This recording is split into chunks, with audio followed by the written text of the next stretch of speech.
Bienvenidos a un evento de Aspen Institute México, que para nosotros resulta de la mayor relevancia, del mayor interés.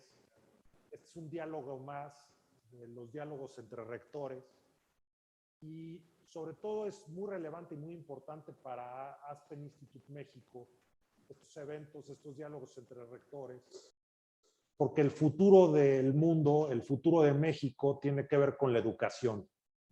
Es la educación lo que efectivamente da la oportunidad de que los seres humanos crezcamos no solamente en lo profesional, sino en lo personal. Es la educación lo que nos da la oportunidad de que se reduzcan las brechas, las inequidades económicas, y no solo económicas, sino también culturales entre la población. Y es la educación lo que le da la oportunidad a nuestros congéneres, a los seres humanos, de crecer también en lo económico y de que haya la oportunidad de tener una esperanza en el crecimiento social y económico de la población. El día de hoy, derivado de la pandemia, la educación se enfrenta a temas de verdad muy relevantes. Y son temas de verdad muy relevantes porque nos enfrentamos por primera vez en la historia de la humanidad a preguntas hasta de si es importante continuar con las clases presenciales a pesar de que representen un riesgo sanitario, o si no debe de haber clases presenciales y debemos de seguir en lo virtual. Hoy, por ejemplo, universidades a nivel mundial siguen estando conectadas virtualmente y existe una limitante, por ejemplo, desde el punto de vista de laboratorios, ya más allá de la cooperación y de la convivencia humana, temas de laboratorios de investigación en los que resulta indispensable estar ahí. Pero no solamente es eso, sino también los cambios que está generando esta pandemia y los cambios que se están generando derivado de la transformación y de la evolución humana en cuanto a cuáles son las carreras del futuro y cuál va a ser la educación en el futuro. Y en algunas ocasiones hemos llegado sorpresivamente a conclusiones que nadie estamos seguros de cuáles van a ser esas carreras del futuro. Y hoy tenemos el honor de contar con nosotros en este diálogo entre rectores con las dos gentes más, tal vez más importantes desde el punto de vista educativo de Laureate Universities. Laureate Universities, denominada también Laureate Education Inc., es en primer lugar parte del consejo de Aspen Institute México y ha sido un gran colaborador en los distintos programas que Aspen Institute México ha realizado a lo largo del tiempo y representa para nosotros hoy un gran interés por el hecho de que Laureate, nada más en México, cuenta con aproximadamente 250,000 estudiantes, lo cual es por demás relevante. Ya nos platicarán un poco de su visión, de cómo están viendo la pandemia y el futuro de las carreras y de la educación. Y tenemos el día de hoy con nosotros, en primer lugar, a Eilif Serck-Hansen, quien es presidente y CEO de Laureate Education Inc. a nivel internacional. Eilif, voy a leer su currículum en inglés y pues señala que serves as President and Chief Eilif Executive Serck-Hansen Officer se of desempeña Laureate como Education, presidente y director a position she ejecutivo has de held since Laureate Education 2018. Inc., un cargo que ocupa desde el 2018. Eilif ha sido miembro del equipo ejecutivo corporativo desde que se unió a la campaña en 2008, incluyendo el servicio como director administrativo de Laureate, vicepresidente ejecutivo y director financiero.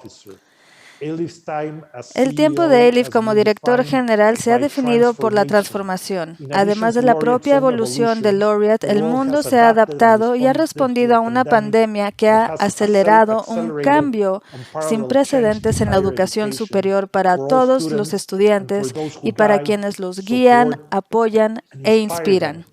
Las universidades de toda la red Laureate actuaron inmediatamente y demostraron agilidad, creatividad y un compromiso inquebrantable para apoyar a los estudiantes y a las comunidades mientras el mundo cambiaba.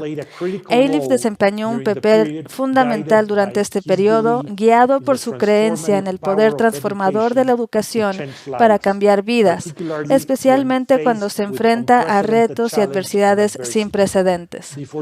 Antes de incorporarse a Laureate, Eilif desarrolló una exitosa carrera en el sector de las aerolíneas. Fue director financiero y presidente de operaciones internacionales de ExoJet Inc. Y ocupó otros puestos de responsabilidad en US Airways, Northwest Airlines, ahora Delta Airlines, y además de altos cargos ejecutivos en el sector de las aerolíneas, entre otras aerolíneas. Él ha trabajado también para empresas internacionales como PepsiCo y PricewaterhouseCoopers. Eilif tiene un máster en Administración de Empresas por la Booth School of Business de la Universidad de Chicago y una licenciatura de Ciencias de la Administración por la Universidad de Kent, Reino Unido, y una licenciatura en Ingeniería Civil por la Escuela Universitaria de Bergen, Noruega. Con nosotros también tenemos al director general de Laureate México, Juan José Hurtado. Bienvenido, Juan José. Juanjo ha dirigido con orgullo la Universidad del Valle de México y la Universidad Tecnológica de México, aparte de su papel como director general de Laureate México. En 2012, cuando se unió a Laureate Education, Juan José ha ocupado una serie de puestos ejecutivos de alto nivel, cada uno con un claro enfoque en la calidad académica, la experiencia del estudiante, la innovación, la tecnología educativa y el desarrollo de productos, en puestos como el de director general de las universidades de Laureate en Centroamérica y el de vicepresidente senior de aprendizaje, innovación y operaciones globales. Juan José ha tenido un impacto significativo en la estructura de las instituciones de Laureate, los resultados de los estudiantes y el compromiso del profesorado. Es un líder respetado dentro de la educación superior y está impulsado por el compromiso de desarrollar y ofrecer las mejores prácticas en nuevas modalidades de aprendizaje, inspirando la disrupción positiva y la innovación y asegurando la alineación con las necesidades actuales y futuras de los empleadores. Antes de incorporarse a Laureate, Juan José ocupó puestos de dirección en Unilever. Es licenciado en Ingeniería Industrial por la Universidad de Lima, Perú, y tiene un máster en Administración de Empresas por la Escuela de Negocios IES de la Universidad de Navarra, España. Así que, como podrán ver, las biografías de ambos son muy impresionantes en cuanto a lo que tiene que ver con educación y gerencia de administración de educación. Así que esperamos con ansias lo que tienen que compartir con nosotros hoy. Y también tenemos a Enrique Berruga, quien fue subsecretario de Relaciones Exteriores de México, así como embajador de México ante la ONU y embajador de México en diversos países, entre ellos Irlanda y Costa Rica. Enrique nos ayudará con la moderación de hoy, que se llevará a cabo como un diálogo abierto. Me parece que la habilidad de Enrique en la moderación de estos eventos ha sido muy positiva y nos ayudará a guiarnos por el mejor resultado. Muchas gracias, Luis. Muchas gracias, Eilif, por estar aquí. Juan José, bienvenido. Yo quisiera empezar por decir que en mi opinión las universidades son como la luz en la mina. Nos dice dónde hay aire limpio, cuándo hay que salir de ahí o cuándo es seguro. Es un área que nos permite probar a la sociedad.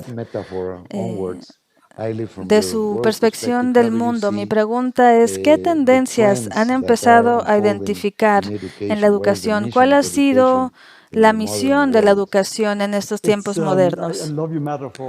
Estoy completamente de acuerdo con ustedes y creo que la misión de la educación superior son dos. Hay dos misiones distintas en las universidades y la sociedad de hoy. Una misión de las universidades es tratar de resolver grandes problemas de la sociedad.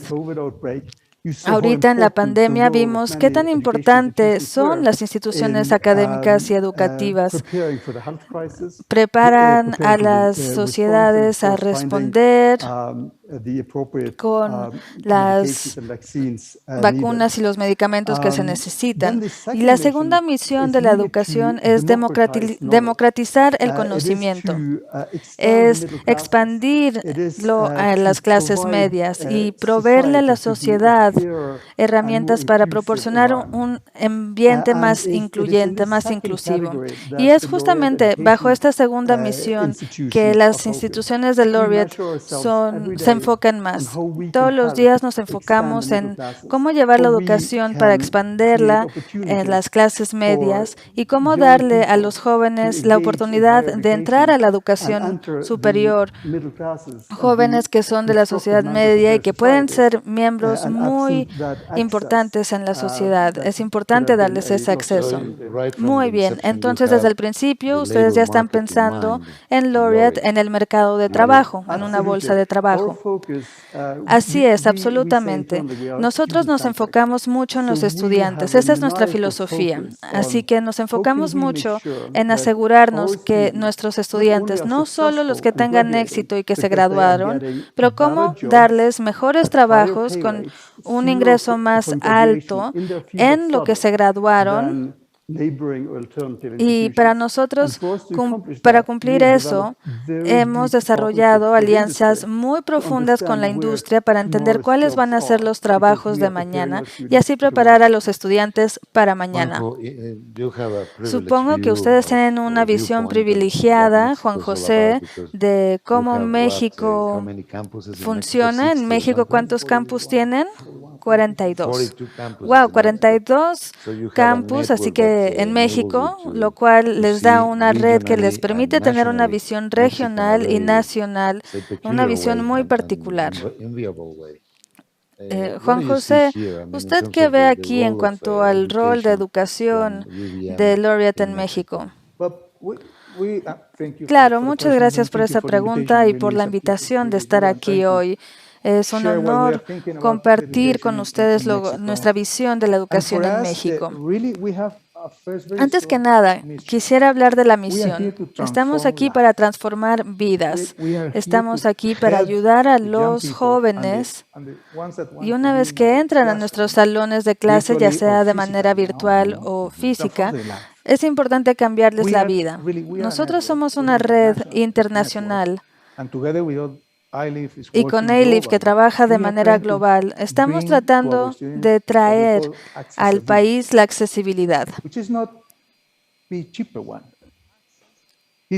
Es tener acceso a la mejor educación en cuanto a tecnología, en cuanto a evolución. Entonces está diciendo que no tienen que ser caras para ser buenas. Exactamente.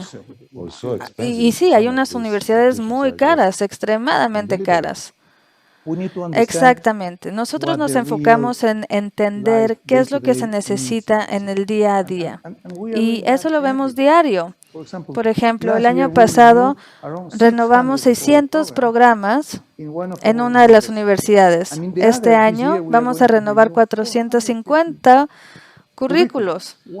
¿Por qué? Porque se necesita. ¿Y cómo se lleva a cabo esta adaptación? Recopilan información y luego, ¿cómo llevan a cabo el cambio de las carreras? Bueno, en nuestro caso, y luego Elif puede dar el caso global, pero en México nosotros sabemos muy bien lo que necesita el mercado. Tenemos dos equipos muy importantes, se les llama consejos, son jugadores externos que se mueven muy bien por fuera. Tenemos uno para Unitec y otro para VM, y ellos son los que nos traen las tendencias del mercado. Tenemos reuniones con ellos, hablamos con ellos, y así es como entendemos exactamente lo que se necesita.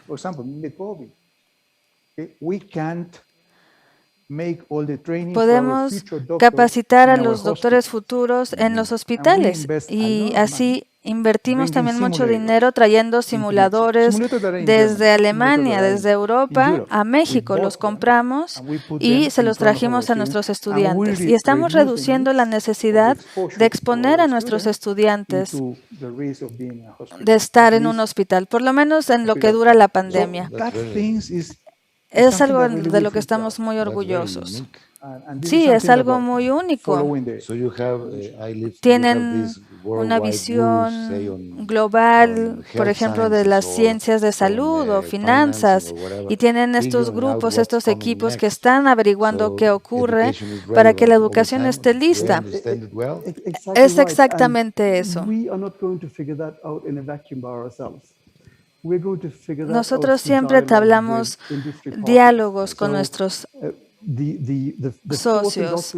Ahorita estamos viviendo la cuarta revolución industrial y estamos viendo que es muy difícil estar sentados aquí en el 2021 y saber cómo se va a ver el mundo en el 2025. Pero la mejor oportunidad que tenemos es averiguar qué trabajos necesitan talento para mañana. Por eso tenemos asociaciones con IBM, con otras empresas multinacionales para entender qué es lo que necesitan ellos. Y con algunas empresas vamos más allá y les preguntamos más a detalle si necesitan este programa. Y les mostramos nuestro currículo y nos dicen, estos son buenos componentes, pero necesitamos que eduquen a los estudiantes con estas habilidades. Entonces, así, con este trabajo de colaboración, hemos podido mejorar nuestros programas.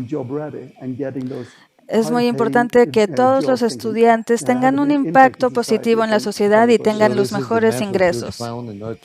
Muy bien, entonces la estrategia que ustedes están usando es estar un paso más allá del cambio, que es un desafío muy grande porque el cambio se da tan rápido. Ya tenemos cambios increíbles en robótica, en inteligencia artificial. Sí, y tenemos otra ventaja muy importante, que es que 70% del profesorado son trabajadores de la industria o nuestros profesores de arquitectura son aliados seniors de una empresa de arquitectos muy importante. Y eso es muy importante, tener un profesorado activo, porque eso también nos da una conexión adicional con la industria y con las tendencias emergentes. Elif, basado en la información y todos los datos que pudieron recopilar, porque me parece que es muy impresionante lo que están compartiendo, ustedes están tratando de anticipar 10 o 20 años al futuro. Y cuando ven al futuro, en 10 o 20 años, ¿qué es lo que están identificando ahorita? Que en 20 años algunas licenciaturas van a desaparecer y otras van a surgir. ¿Acaso ese es el cambio o más bien están viendo cómo algunos temas o licenciaturas van a cambiar su manera de enseñar? ¿Es una cuestión de desaparecer y aparecer o más bien una evolución cambiante? Nosotros tomamos un enfoque de 2 pasos y lo pensamos a largo plazo. Primero, trabajar con la industria y saber qué se necesita de 3 a 5 años. Aquí pensamos en que los estudiantes que están por graduarse van a garantizar un trabajo. El segundo enfoque es ver cómo los empleadores pueden escalar sus empleados, y para eso es importante tener programas cortos y hacer co-branding, certificados de co-branding, por ejemplo, y obtener certificaciones. Y eso está hecho para los estudiantes que quieran seguir estudiando y que tengan una actualización constante en sus profesiones. Quisiera seguir con esta pregunta y agregar el contexto de México. En México tenemos diferentes perspectivas. Siempre tratamos de ver la perspectiva, el panorama mayor, y vemos un hecho muy claro. Somos muy débiles en las ciencias de salud. Casi en todos los países latinoamericanos, la necesidad de reforzar nuestras habilidades y los números de profesionistas en la industria de salud es una gran necesidad. Así que queremos enfocar todo nuestro plan de inversión en proporcionar esta opción para los estudiantes potenciales. Estamos preparando ya un plan para ser agresivos y crecer en eso. Juanjo, tú viviste una situación muy sensible con México en investigación y desarrollo en cuanto a la inversión de esto. Es algo que hemos estado analizando en Aspen y nos hemos enfrentado a un problema político muy grande porque no se está invirtiendo lo suficiente en R&D, investigación y desarrollo. Y para un país como México, que compite internacionalmente en carreras como Derecho o Filosofía y que no se necesita tanta investigación, sino un buen profesorado, está bien, pero cuando hablamos de ciencias, ahí la investigación y el desarrollo se vuelven claves para la evolución de esta carrera y el desarrollo del país. Entonces, cuando hablas de México y mencionaste el contexto latinoamericano también, ¿cuáles serían los siguientes pasos que debe tomar la educación en México y en Latinoamérica en lo que tiene que ver con investigación y desarrollo? El segundo pilar importante para nosotros es todo lo que tiene que ver con tecnología y ciencia, porque esto impacta a todos. Nuestra realidad, y bueno, yo recuerdo muy bien, el 14 de marzo cerramos México en el 2020. Y el 16 de marzo tuvimos que poder darle clases a 250,000 alumnos de manera virtual. Si el 12 de marzo me hubieran preguntado que sería capaz de hacer eso en 2 días, les hubiera dicho que están locos. Pero créanlo, porque lo hicimos. Así que la habilidad y el talento que tenemos en México debería explotarse, debería desarrollarse. Y es nuestro trabajo como universidades darles la oportunidad de hacerlo. Y por eso nos vamos a enfocar en eso, que es un tema muy importante. El tercer pilar tiene que ver con la industria, con el mercado, con las profesiones. En estos 2 años, sin tener un contacto real, nos ha dado la oportunidad de ver una debilidad que son nuestras habilidades sociales, nuestras habilidades de liderazgo.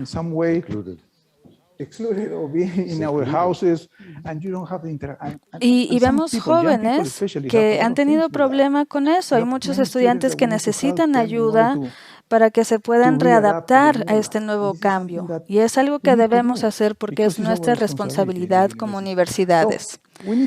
Así que sí, debemos estudiar y ver todos los diferentes espejos de la realidad, que seguro va a ser diferente en el futuro.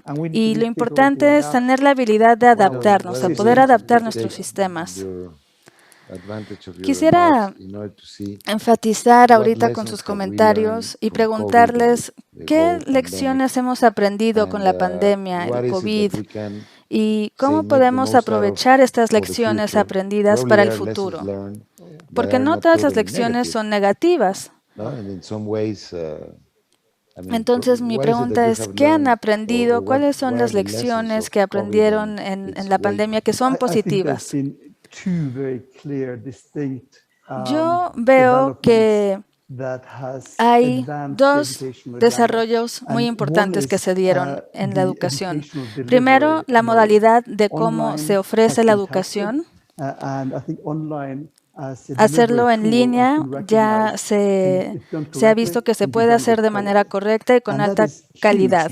Y eso es muy importante porque reduce el costo de educación y al mismo tiempo aumenta el acceso. Reduce costos, aumenta el acceso, porque así pueden ofrecer educación superior de alta calidad a un programa a muchas personas que antes no tendrían acceso porque tendrían que movilizarse físicamente a la universidad. Otra cosa es que la tecnología nos está ayudando a que nuestros estudiantes sean exitosos y lo hacemos a través de la inteligencia artificial y a través de soluciones tecnológicas muy avanzadas que nos ayudan a identificar a los estudiantes que puedan llegar a tener un problema en el futuro. Nos ayuda a identificarlos y apoyarlos para que puedan seguir adelante. Y esas dos habilidades, tanto para la solución y para el enfoque centrado en los estudiantes y que tengan éxito en los programas, es muy importante para nosotros y ha acelerado la digitalización de la educación. Si tuvieran un profesor de economía, por ejemplo, que fuera el mejor y que él fuera el profesor para 200,000 alumnos, en vez de tener 25 profesores o 50 profesores, ¿sería una tentación para ustedes tener al mejor profesor de arquitectura, de derecho y enfocarse en eso? Necesitamos encontrar un equilibrio para encontrar los mejores profesores que puedan dar el curso, pero también es muy importante tener una diversidad en el profesorado, por si los estudiantes necesitan dividirse en equipos más pequeños, si necesitan tutores. Entonces, lo interesante es que se puede especializar al profesorado para aquellos que están frente a la cámara para las grandes clases magistrales y los profesores que son mejores trabajando en pequeños grupos. Entonces sería más bien una mezcla, una combinación entre los profesores de clases magistrales, pero cuando ya estamos hablando de enseñar, necesitamos un guía, un tutor. Sí, y en esa segunda categoría es más fácil adaptarse a la tecnología para ayudar a los estudiantes y usar la tecnología como herramienta.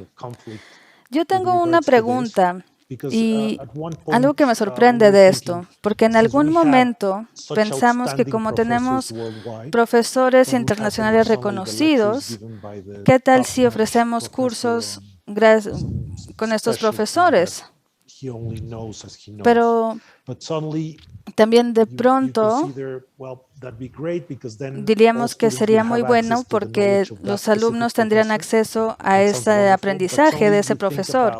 Pero, ¿cuál es la parte negativa de eso? También me lo pregunté. Y como yo soy profesor de universidad, a veces cuando doy clase, acabo dando clase a mí mismo. Entonces, todo este conocimiento y estos resultados y hallazgos nuevos empiezan a salir. Y si no haría esto, no pasaría. Entonces, es importante también tener una interacción entre los profesores y los alumnos, porque esa relación, esa conexión nos ha llevado a donde estamos. Y para que los profesores sean de lo mejor, tuvieron que pasar por esas etapas también. Antes de pasarle la palabra a Juan José, ahorita 31% de alumnos de 13 a 24 años de edad están en la educación superior. En Estados Unidos, este porcentaje es de 64%. Entonces, imagínense, si pudieran duplicar la productividad y llevar a la educación superior a más del 30% de los estudiantes, sería una situación muy buena en donde podremos encontrar un balance entre la agenda educativa y los trabajos en México. Esto sería aceptando la manera digital, la oferta digital educativa. Y así rebasaríamos Estados Unidos. Sí, me gusta mucho lo que dice. El proceso educativo de los jóvenes tiene diferentes caminos. Es importante darles la oportunidad de una masterclass, que es una clase magistral con 400 alumnos que van y escuchan a un profesor, Enrique Olvera, por ejemplo, una persona reconocida, para que escuchen la experiencia real de alguien exitoso. Y eso lo estamos haciendo. Otra cosa que necesitamos hacer para que los estudiantes puedan aprender y equivocarse. Prueba y error. Porque los estudiantes que estamos capacitando tienen que estar en la línea, en la primera línea de su trabajo, porque es una carrera profesional. Así que los debemos preparar para que sean los mejores como seres humanos, que es muy importante para nosotros, e invertimos mucho tiempo en los soft skills, en las habilidades humanas, porque es muy importante. Y luego las habilidades técnicas, que también son muy importantes, que nos ayuden a innovar y estar en lo más alto de nuestros procesos. Juanjo, hay algunos especialistas en la educación que dicen que buscan más actitudes y habilidades hoy que conocimiento en sí mismo. Porque hay mucha información que se encuentra en Google, pero hay algunas habilidades que no se pueden encontrar en Google. Mucha gente nos dice que los alumnos de hoy deberían estudiar música, aunque no sean músicos, pero la música les va a dar más herramientas, por ejemplo, adaptarse a los cambios de manera más rápido, comparado a personas que no estudian música. ¿Ustedes han escuchado esto? ¿Tienen algo así? No es exactamente así, pero estoy de acuerdo que sí debemos desarrollar esas habilidades. Pero por otro lado, nosotros somos responsables de traerle al país las tecnologías, las mejores maneras de trabajar para ser los mejores profesionistas y alguien que sepa lidiar con los problemas en particular. Ese es nuestro papel. Queremos traer al mejor doctor con todas las habilidades. Y para ser el mejor doctor necesitas esas habilidades, como dices. Es importante encontrar un equilibrio. Nosotros no somos un instituto que vende procesos.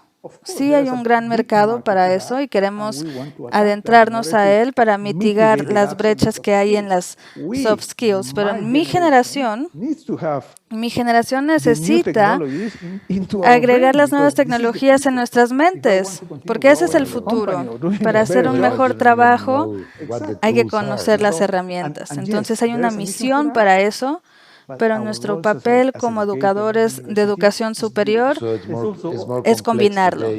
Entonces es más complicado manejar una universidad hoy que hace 50 años. Sí, claro. Se llevó a cabo un estudio muy interesante que concluyó que el 90% del profesorado pensaba que los estudiantes ya estaban listos para el trabajo.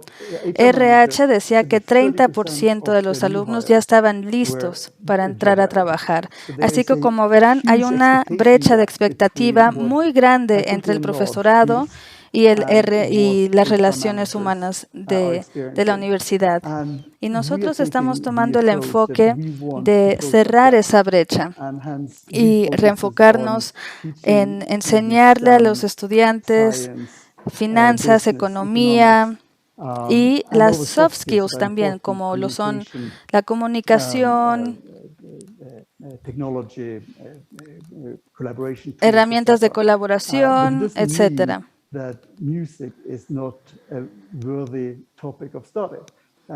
Aprender a aprender es algo muy importante que podemos aprender como sociedad y comunidad, es ese conocimiento y exprimirlo. Nosotros, como red de universidades, buscamos enfocarnos en que nuestros alumnos ya estén listos para trabajar al terminar su carrera. Tengo una pregunta. ¿Qué carreras están surgiendo? ¿Qué carreras están desapareciendo? Ustedes tienen una conexión muy especial con el mercado laboral, con la educación superior y pueden identificar las brechas y también conocen a los estudiantes y el nivel que tienen. Hemos visto un aumento en STEM, en comunicación y en ciencias de la salud. Mucha demanda para esas carreras y mucho menos demanda para carreras en ciencias sociales como sociología, psicología.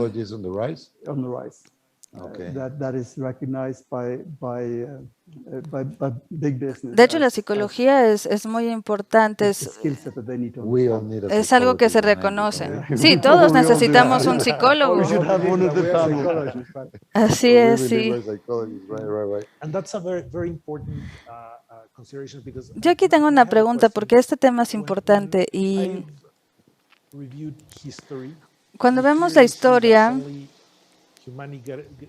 y llegamos al Renacimiento y cómo en esa época los seres humanos eran pintores, arquitectos y tenían todas estas diversas habilidades y luego como la naturaleza humana es universal o tiende a ser universal.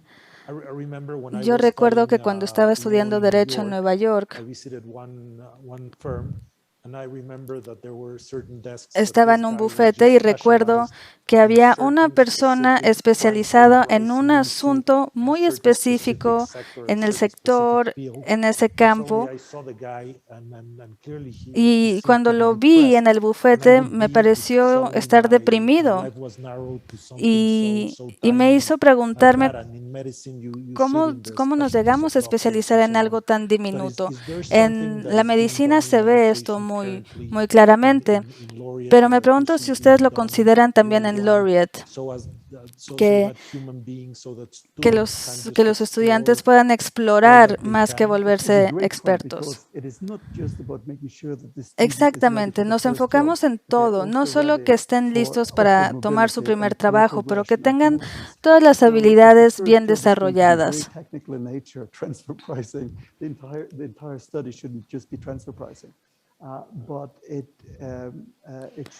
Deberíamos tener las habilidades suficientes para que los estudiantes o graduados puedan tener un primer nivel de trabajo y que así puedan seguir creciendo y desarrollándose y aprendan a hacer más cosas, más actividades.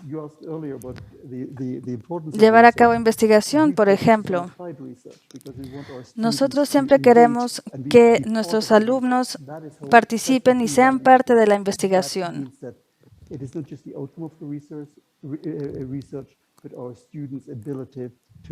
Al hacer esto, muchos de los estudiantes pueden aprender mucho al llevar a cabo la investigación. Lo que estamos tratando de hacer ahora, en estos primeros 2 años, la base de los soft skills.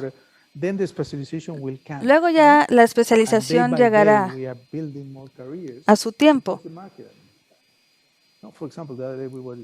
Si ahorita estamos buscando innovación en la carrera de matemáticas, por ejemplo, en teoría matemáticas es una carrera antigua,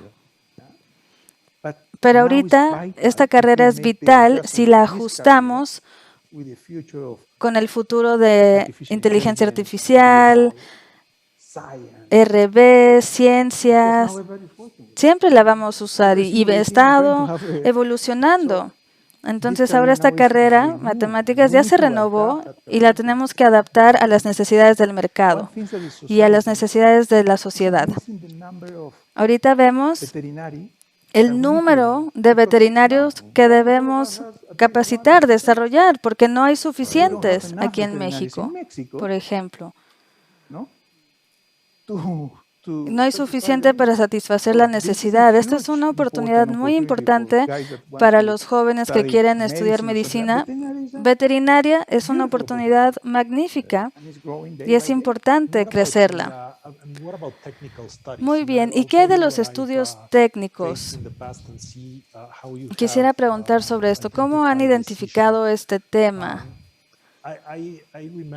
Yo estudié en la UNAM. Y la Facultad de Derecho tiene muchos estudiantes y de vez en cuando voy me encuentro con exalumnos y me dicen que ya no está practicando derecho, que son conductores de taxi o que trabajan en otra línea de negocio. Entonces, no sé si ahora es tan importante, pero en algún momento era muy relevante para los seres humanos decir, tengo un diploma de universidad. Pero luego vi lo que sucedía en otros países como Alemania, en donde los estudios técnicos eran muy importantes. Entonces ahora, cuando voy de viaje de negocios a Alemania, veo que los vuelos están llenos de técnicos que vienen a México para arreglar alguna máquina que hay aquí en México. Entonces, tal vez, no estoy seguro, tal vez tenemos una escasez de técnicos y un excedente de profesionistas, porque estamos trayendo técnicos de Estados Unidos o de Alemania. Y mi pregunta es si eso ya lo identificaron y si sí, ¿cómo lidian con eso? ¿Cómo podrían solucionar esto en el futuro? Sí, comparto al 100% esta perspectiva y la importancia que hay de estas carreras técnicas, diplomas técnicos. Y la Alemania es un gran ejemplo, en donde vemos que la educación se ve con prestigio y reconocimiento por toda la sociedad. Son empleados del gobierno, etcétera. Y en muchos otros países de Europa,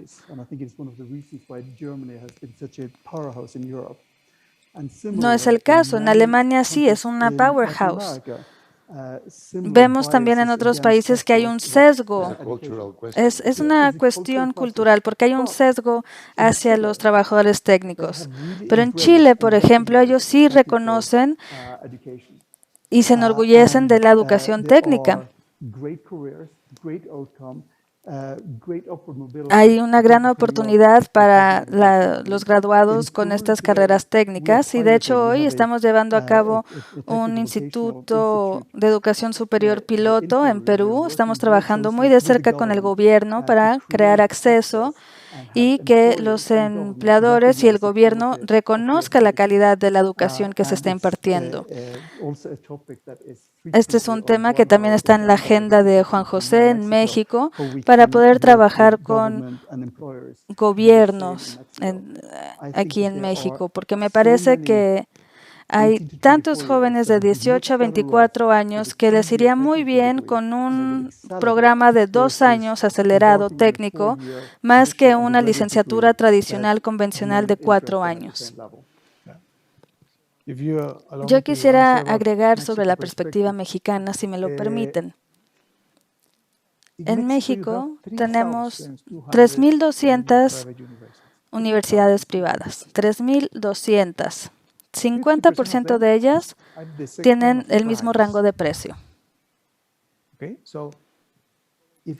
Entonces, si nuestra misión es proporcionar educación de alta calidad, luchar contra estas universidades es muy difícil. ¿Y qué significa? que un título profesional pesa más que una educación técnica, un certificado técnico. Independientemente de eso, hicimos una apuesta y tenemos un instituto técnico en la UVM. Y no nos ven así porque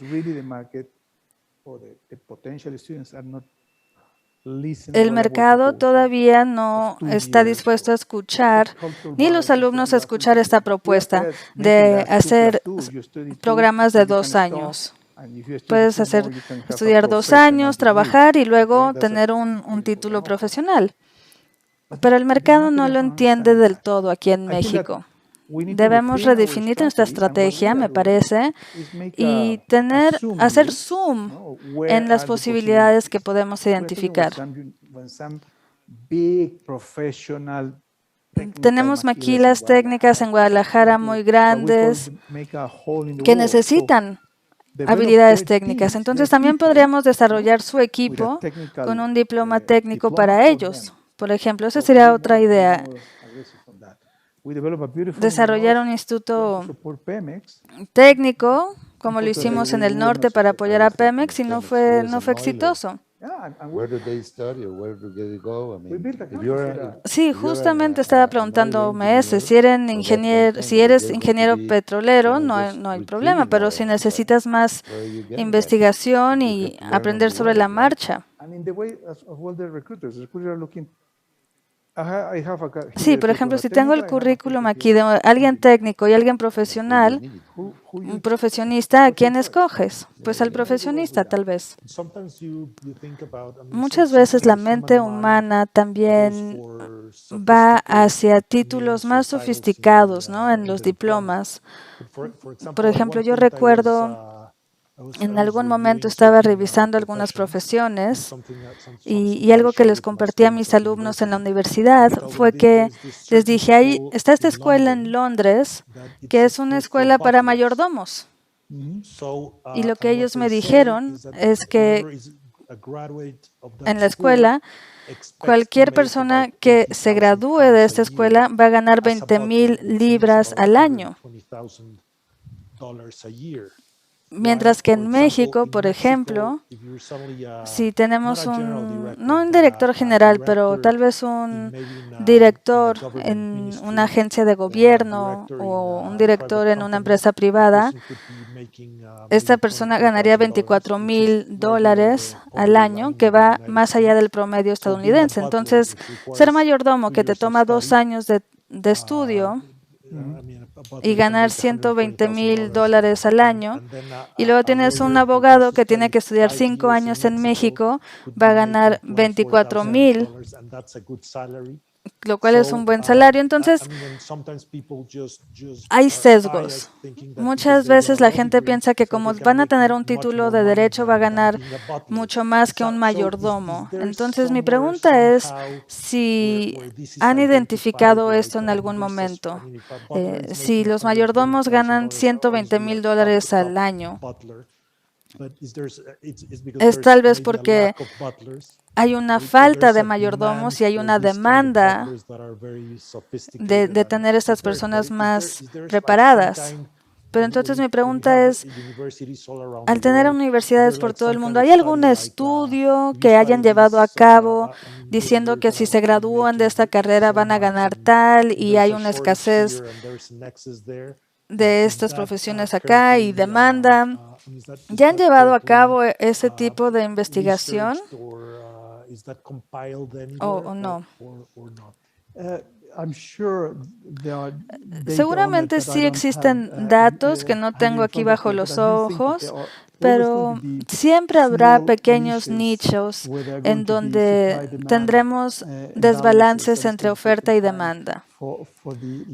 Entonces es importante buscar un equilibrio, un balance en eso. Y la oportunidad que creo que se nos está yendo de las manos, regreso al ejemplo de los trabajadores de petróleo, por ejemplo, que necesitamos operadores de maquinaria, por ejemplo. Y no hay ninguna educación técnica que provee ese tipo de conocimiento. Entonces, en vez de contratar a este personal técnico, van a contratar graduados que tal vez no quieran hacer ese trabajo, pero es el trabajo que les queda. Entonces, o se empujan a hacer ese trabajo o toman otro camino y renuncian. Y se están gastando miles de millones de dólares en capacitar la fuerza laboral. Y creo que eso es un gran riesgo para las instituciones educativas y las universidades porque se van a ver marginalizadas. Así que es muy importante resolver este problema. No creo que sea solo del lado de oferta por las universidades, sino también el lado de demanda de la sociedad y del gobierno, de lo que necesitan, de las asociaciones que se hagan y desarrollar programas que les permitan a los estudiantes tener la experiencia que necesitan. Sí, hay una gran necesidad de certificar mecánicos, por ejemplo, porque cuando los contratas, sabes que tienen esta certificación y la pueden comprobar. Algunos mecánicos obviamente aprenden sobre la marcha y empiezan a arreglar automóviles poco a poco y van aprendiendo. Pero me parece que, como dices, sí hay un nicho muy importante en eso y México está perdiendo una gran oportunidad en cuanto a esto.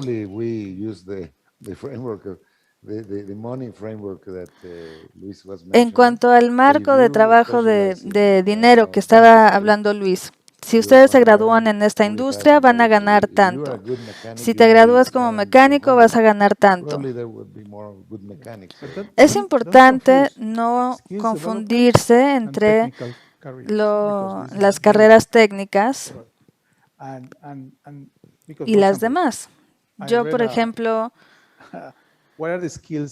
leí un artículo sobre las habilidades mejor pagadas hace 2 años. ¿Saben cuál fue la primera? Conductores de drones. Es una habilidad. No hace falta estudiar, es habilidad, porque este cuate se necesita una sola persona para vigilar todo el bosque de Chapultepec. Con 2 o 3 drones ya podremos supervisar todo el bosque de Chapultepec, estando nosotros aquí sentados viendo 20 cámaras. Es una habilidad. Entonces, Juanjo, tú estás diciendo que debemos considerar no solo los certificados de universidades ni técnicos, sino habilidades desarrolladas. Claro. Y para mí es importante tener una definición muy clara del otro lado para tener un compromiso y desarrollarlo. Hablamos, por ejemplo, del caso de Chile, con el gobierno chileno. Trabajamos en la industria agropesquera y pudimos desarrollar 25 carreras para uvas, para frutas, y tuvo mucho éxito. Tenemos 120,000 estudiantes ahí en Chile. Y si volvemos a la caja 1, que VM busca transformar a las personas, ustedes realmente lo hacen para que se conviertan en elementos relevantes de la sociedad. Sí, podemos tener el programa de cocteleros, porque hay muchos bares aquí en México, etcétera, pero es algo que debemos pactar con el gobierno, por ejemplo. Y es importante hacerlo, llevarlo a cabo en conjunto y exportarlos. Ecuador lo hizo hace 5 años. Se enfocaron en desarrollar enfermeros y enfermeras. Y luego, no sé cuántos se exportaron a Estados Unidos, porque era una carrera técnica de enfermería que nadie quería estudiar en Estados Unidos, porque en Estados Unidos está el técnico, bachillerato, el primer nivel, segundo nivel. Pero el primer nivel, que es limpiar y toda la talacha, no lo quieren hacer. Tal vez podríamos convencerlos a que ustedes hagan una lista de las actividades más demandadas o que serán las más demandadas en el futuro, porque eso sería útil para la sociedad saberlo. Muchas veces cuando tienes 18 años tienes más dudas que certezas y dices, ay, mi papá quiere que yo estudie derecho porque quiere que sea abogado o ingeniero. Pero si vemos una guía, una lista concreta que funja como un compás y decirle a los jóvenes, mira, si tú quieres ganar dinero, en 10 años esto va a ser muy rentable. O, por ejemplo, un estudiante que dice, ay, quiero estudiar arte, ¿en dónde tendría más éxito? Tal vez podríamos hacer algo así en México. No sé si se haya hecho en otros países. Sí, es nuestra obligación poner esfuerzo y energía en entender hacia dónde van las tendencias. No te conviertes en doctor porque tu padre era doctor o enfermera porque tu madre era enfermera. Creo que ahora hay herramientas que nos permiten dar una mejor guía y orientación a los alumnos. Existen herramientas tecnológicas, aplicaciones, herramientas de inteligencia artificial, en donde pueden rastrear qué tipo de actividades les van a surgir en 2 años, por ejemplo. Pero aún así creo que el elemento más importante es asociarse con la industria e identificar en dónde están los trabajos. Hemos visto la digitalización y los Elon Musks del mundo que han surgido, que ahora están planeando conquistar Marte y que le permite a las personas vislumbrar los trabajos del mañana. Vamos a abrir ahora la sesión de preguntas y respuestas al público, pero antes yo tengo una pregunta para ustedes y es algo de lo que me he estado dando cuenta desde hace un par de años. Y lo he estado hablando con algunos rectores de las universidades, y es que la educación se ha enfocado mucho en la evolución material, en, por ejemplo, desarrollar las habilidades de las personas para que puedan cumplir con los requisitos de un trabajo en el futuro, lo cual es muy útil para los alumnos. Pero algo que nos ha faltado, que hemos identificado que falta, es enfocarse más en los principios. Uno va a la universidad y dice, bueno, ¿dónde le están enseñando a las personas a tomar su trabajo con integridad? Muchas veces buscamos definiciones en los diccionarios y si leemos lo que es la dignidad humana, este término no está bien definido en muchos diccionarios.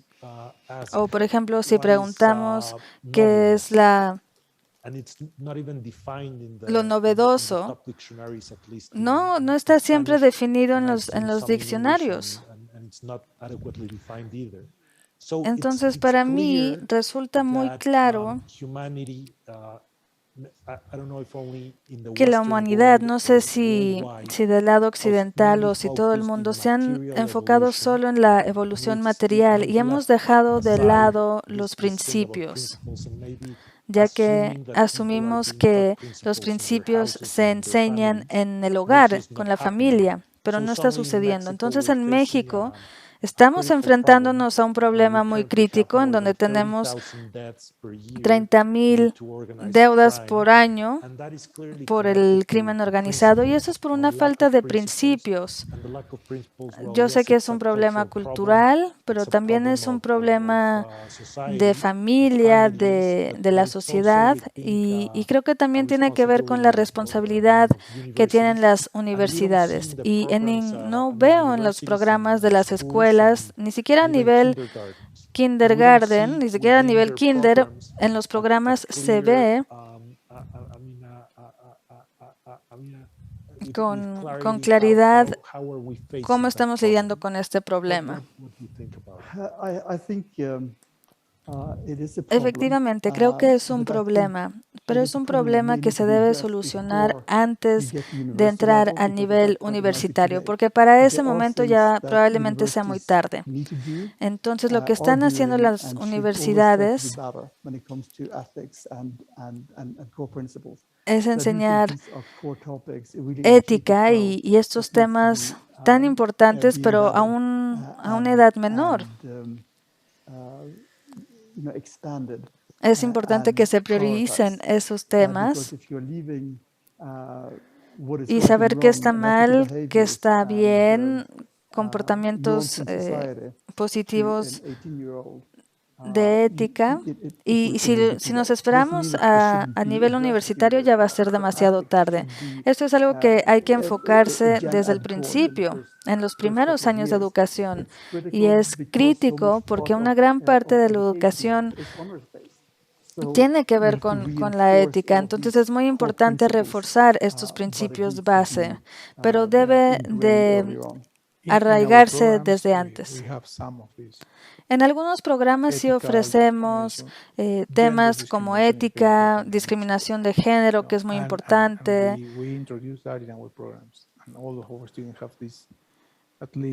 Y así intentamos que todas las carreras tengan 5 cursos que toquen estos temas. Es importante que seamos más agresivos. En algunos casos tenemos problemas de discriminación y es algo que debemos de seguir enfocándonos. Yo quisiera preguntar, ¿cuáles son los impulsores, los incentivos más importantes que ven en los alumnos? Tener dinero, crear un cambio en la sociedad. Básicamente, ¿por qué están estudiando? ¿Porque quieren mejorar su estilo de vida? ¿Porque quieren convertirse en genios? ¿Porque quieren hacer más dinero y comprarse un auto?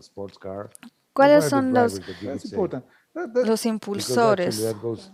Porque si no, regresamos a lo que se decía.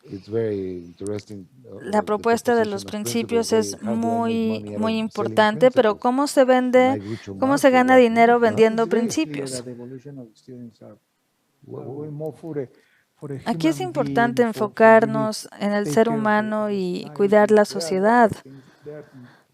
Hay muchos estudiantes que se ven atraídos hacia eso. En los 70s, cuando yo estudié, el objetivo era hacer dinero y ser el mejor profesionista. Ahorita, con las nuevas generaciones, vemos una tendencia hacia el lado humano, hacia el lado social, ser mejores ciudadanos. Es muy interesante. 48% de nuestros alumnos son primera generación en ir a una universidad y vienen de comunidades rurales muy alejadas.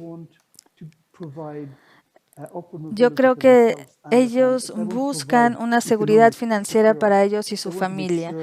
Quieren asegurar participar en la sociedad de una manera que haga sentir sus padres y sus abuelos orgullosos. Eso yo diría que es el incentivo número 1.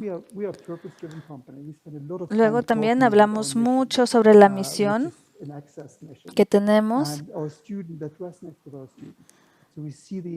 Y eso crea mucha participación y compromiso. Muchos alumnos se comprometen hoy en día con su sociedad y se sienten privilegiados por haber obtenido este diploma y por participar activamente en la sociedad. Aún los estudiantes de primer año vemos que ya están comprometidos en actividades sociales, de apoyo, de ayuda. Y son actividades organizadas por estudiantes para estudiantes. Así que ese es otro impulsor muy importante. justo ayer estábamos cenando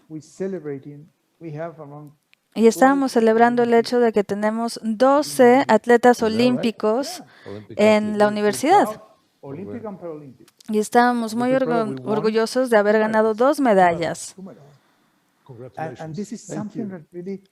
Y fue muy impresionante ver a estos estudiantes y lo que nos ofrecen como seres humanos y a la sociedad.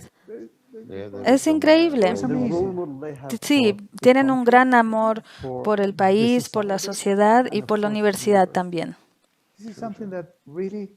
Sí, es algo que debemos profundizar, me parece, porque sí hay muchas oportunidades y es importante tenerlas a la mano. Bueno, nos quedan aproximadamente 20 minutos ahora para responder a las preguntas del chat. Hay algunas preguntas que tienen que ver con las lecciones aprendidas positivas y las oportunidades de aprendizaje que ven en Laureate como instituto educativo. Sí, como mencioné anteriormente, los 2 beneficios o las 2 lecciones que vimos durante la pandemia es el desafío que se vio más visible, es la brecha digital. Y las escuelas privadas. 94% de los estudiantes de las escuelas privadas, de acuerdo a un estudio, tienen acceso a banda ancha. 94%. Comparado al 60% de estudiantes que participan en universidades públicas. Y 55% de los estudiantes que asisten a universidades privadas tienen tablets y computadores y 40% es el número en las universidades públicas. Así que esa brecha digital, como sociedad, es muy importante cerrarla. Si hace 2 semanas nos reunimos con varios secretarios de educación de México y fue lo que les preguntamos, ¿qué van a hacer con los que se quedan detrás? Necesitan un acceso especial, una atención especial.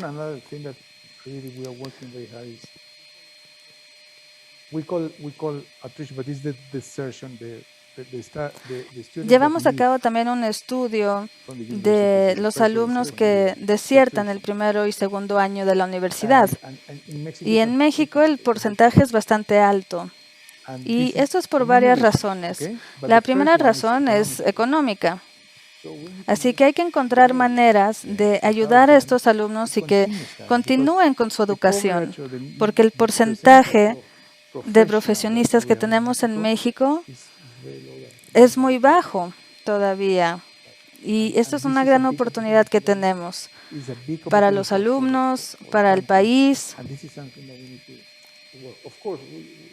Nosotros también tenemos que poner de nuestra parte, entender, analizar y ver cómo los podemos ayudar a que finalicen sus carreras. Pero sí es un tema muy importante.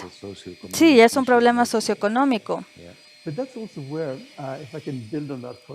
Este me parece un punto muy importante y quisiera agregar el hecho de que el acceso es muy importante y se va a dar con las asociaciones público-privadas. Es importante que las universidades no sean tan caras y existen oportunidades para desarrollar programas para alumnos programas más sensibles, por ejemplo, donde se pueda llevar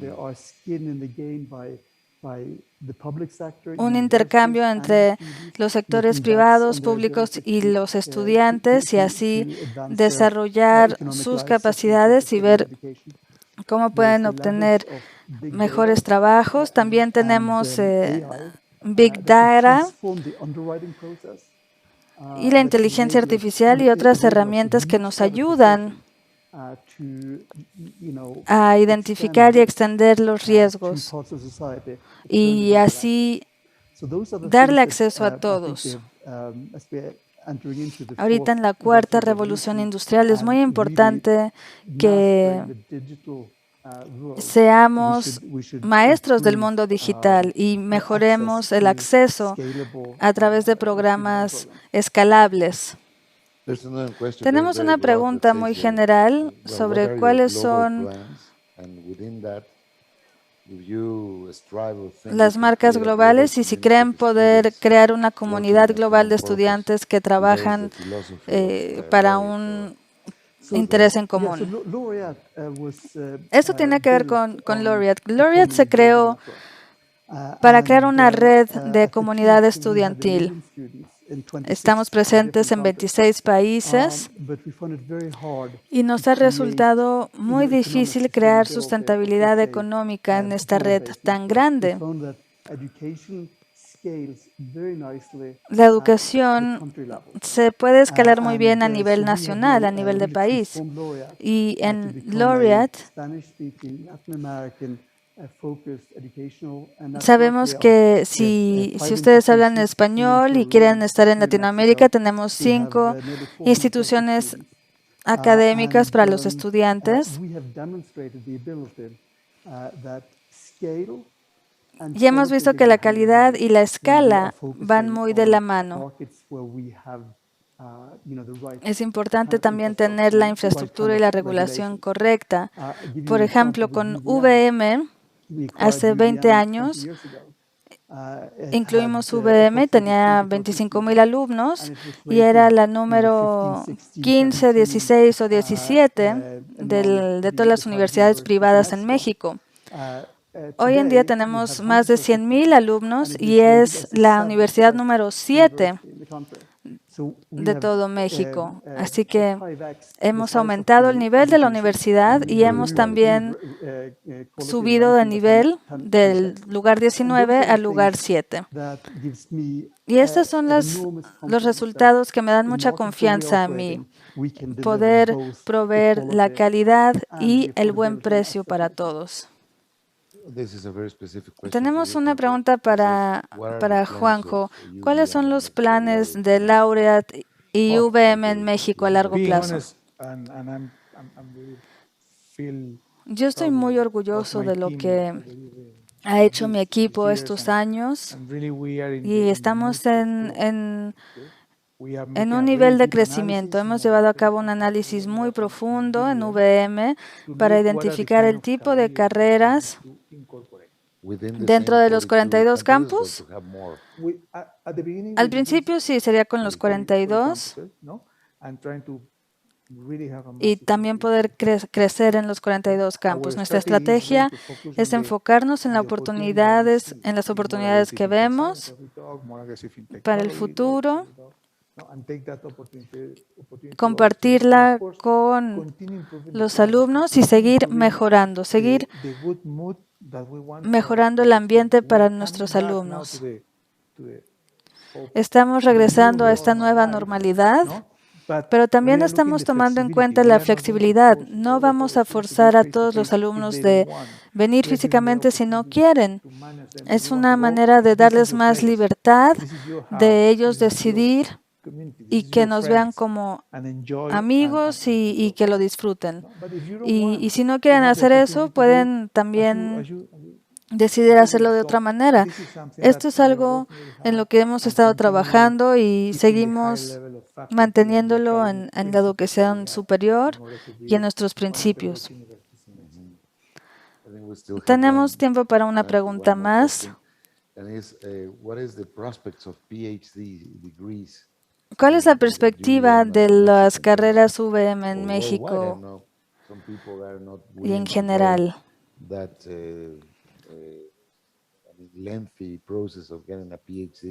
Por ejemplo, si vale la pena programas de doctorado de muchos años.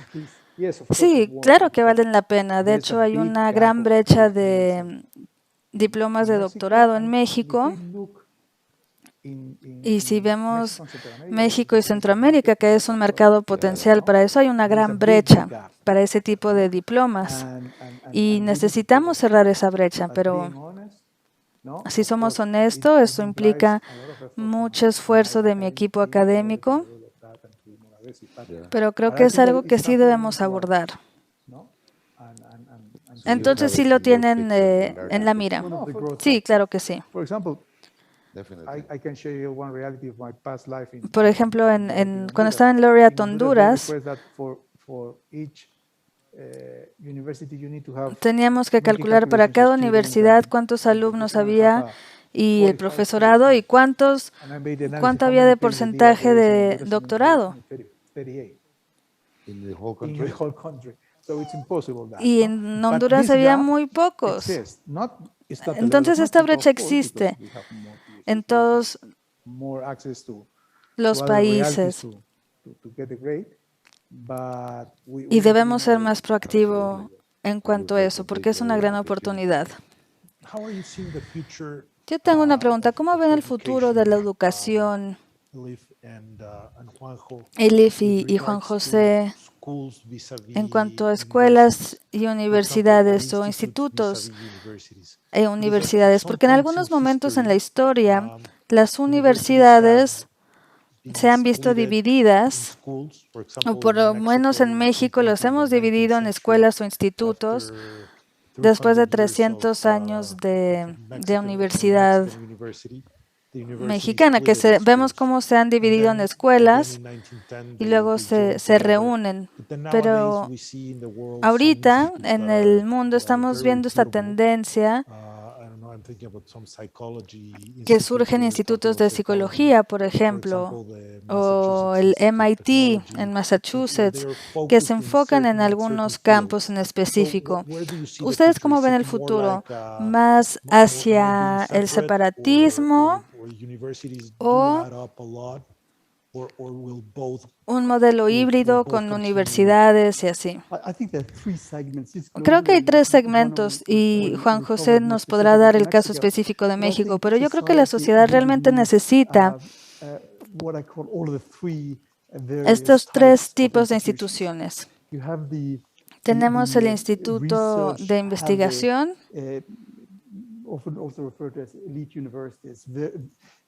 que tienen acceso restringido, muy selectivas. Estas universidades están tomando un papel muy importante en resolver los programas más complejos para la sociedad y tienen un papel importante como MIT que mencionaste. Yo creo que cada país tiene su versión del MIT, del Instituto Tecnológico Nacional, y Laureate no está en ese segmento. Luego tenemos las universidades que se enfocan más en proveerle a la sociedad todas las necesidades que necesita con los profesionistas de mañana. Aquí sí vemos una oportunidad para Laureate y que se pueda expandir y así democratizar la educación. Y es nuestro trabajo proveer una educación de alta calidad a un nivel muy asequible, a un precio muy asequible. La matrícula en la red Laureate es aproximadamente de $3,000 al año. Entonces, esto es muy distinto a otros institutos como el MIT u otros institutos tecnológicos. Y el tercer tipo de institución educativo es cuando se vuelva un incentivo económico para la sociedad. Tal vez un diploma de 4 años no es suficiente para esas personas o no les interesa, y es importante no dejar atrás a estas personas. Hay que desarrollar una perspectiva más ética en nuestra oferta para que pueda ser utilizada por las personas y así satisfacer las necesidades que haya en cuanto a eso. Eso sería la situación ideal de cada país, tener estos 3 componentes de educación superior. Siento que en México no tenemos este campo en común entre la industria y las universidades. Creo que todavía hay muchas brechas en cuanto a eso. Y creo que esa conexión debería ser más precisa.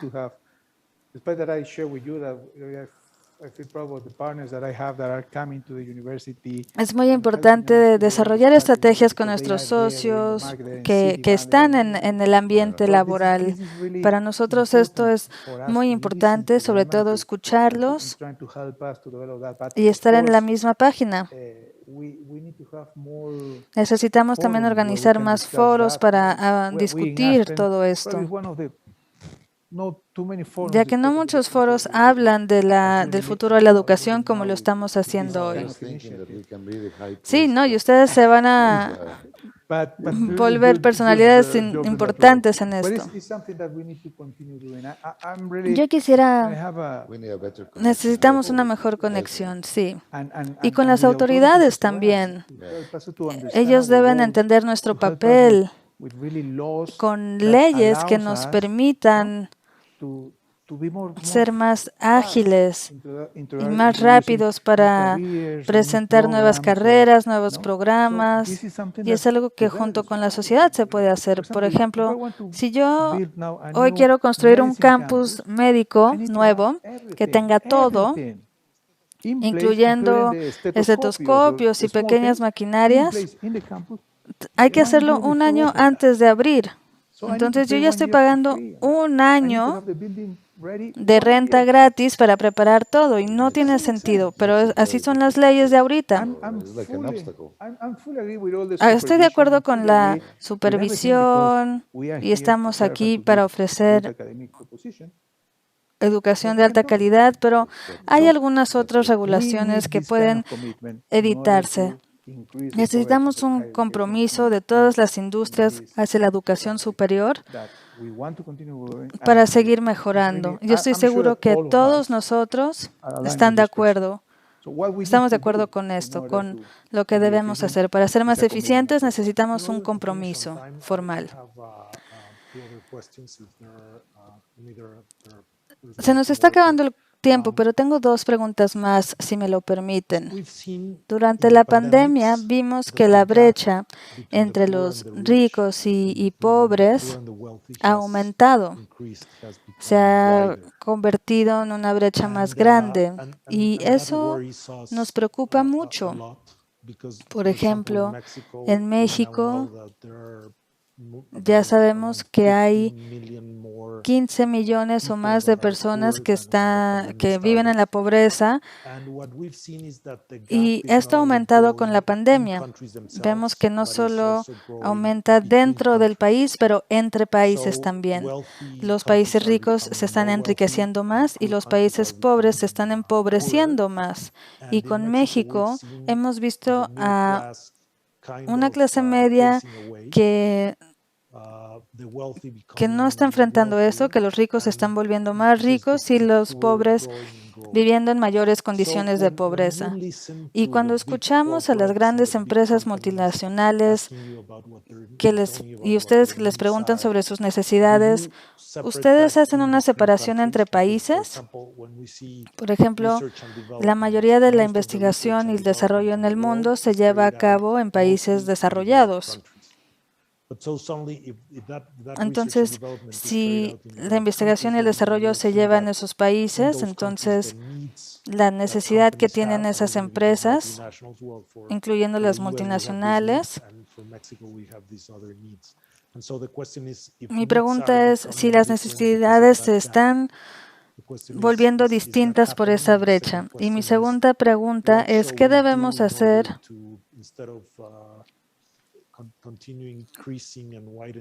para no aumentar la brecha y más bien cerrarla?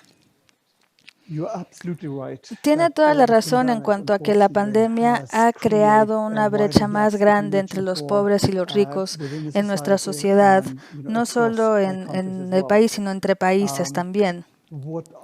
Yo lo que veo es que la educación es el incentivo para revertir esa tendencia y cerrar esa brecha.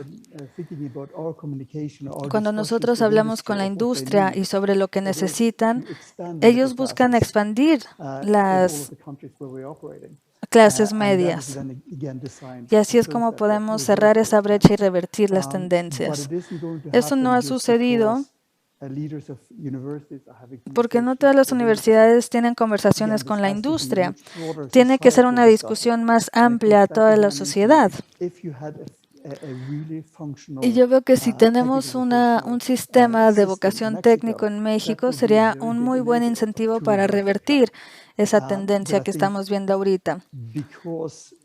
Yo creo que como las tendencias van en contra de nosotros, nos da la oportunidad de hacer más visible esta estrategia, las políticas y las herramientas que tenemos para acortar la brecha y revertir las tendencias.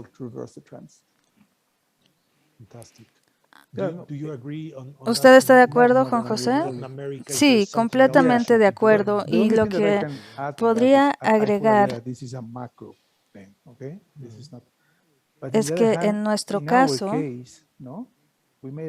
se llevó a cabo un gran esfuerzo para ayudar a los alumnos y que sigan estudiando aún en estos momentos, para que no se vayan o se detengan y regresen. Sacrificamos mucho dinero y muchas habilidades para poder seguir con este mismo nivel de servicio sin todas las herramientas que solíamos tener. Solo 40% de nuestro profesorado tenía experiencia en dar una clase en línea antes de la pandemia, así que tuvimos que capacitarlos. Y sí pudimos, y está bajo nuestro control, el apoyo de ayudar a los alumnos. Es importante garantizar que el mismo nivel y calidad educativa para los profesionistas en 3 o 4 años. Durante la pandemia vimos un alto nivel de deserción de los alumnos y una baja inscripción en la matrícula también. Sin embargo, hoy en día tenemos 3% más de estudiantes que teníamos antes de la pandemia. Entonces, como menciona Juanjo, tuvimos que apoyarlos de manera financiera, tecnológica, probar el sistema en línea durante un semestre y si no les gustaba o no les funcionaba, se podían salir sin ningún costo. Estos eran el tipo de programa piloto que empezamos a implementar durante la pandemia. Teníamos que ser flexibles y como resultado ahora tenemos 3% más de alumnos que antes de que empezara la pandemia. Tenemos una última pregunta y tenemos 2 minutos más para conclusiones. ¿Qué pueden decir de las universidades y lo que están haciendo en cuanto al medio ambiente, ya que esta es una preocupación global muy grande? Yo digo siempre que tenemos un solo planeta y es importante cuidarlo. Así que el Instituto Laureate está muy enfocado en este tema y en cubrirlo con los institutos. Es importante tomar en cuenta todas las partes interesadas y así poder tomar las grandes decisiones. Así es como estamos evaluando todos los impactos financieros y cuando hablamos de medio ambiente estamos construyendo un nuevo campus, estamos analizando cómo ser lo más verde posible y si se puede, qué bueno, y si no, ni modo. Pero esto es algo que tiene que hacerse con nuestra junta directiva, después de muchos debates, mucha innovación para ser una parte interesada, activa y responsable. Muy bien, ya hemos llegado al final de esta sesión y quisiera decirles que fue un gran honor y orgullo tenerlos aquí en este panel y espero con ansias colaboraciones en el futuro. Estamos muy agradecidos por su invitación, por la alianza que tenemos y también espero con ansias eventos como este en el futuro. Muchas gracias por estar aquí una vez más y esperamos tener diálogos igual de interesantes como este en el futuro. Muchas gracias y hasta la próxima. Gracias, Aileen. Gracias, Juan.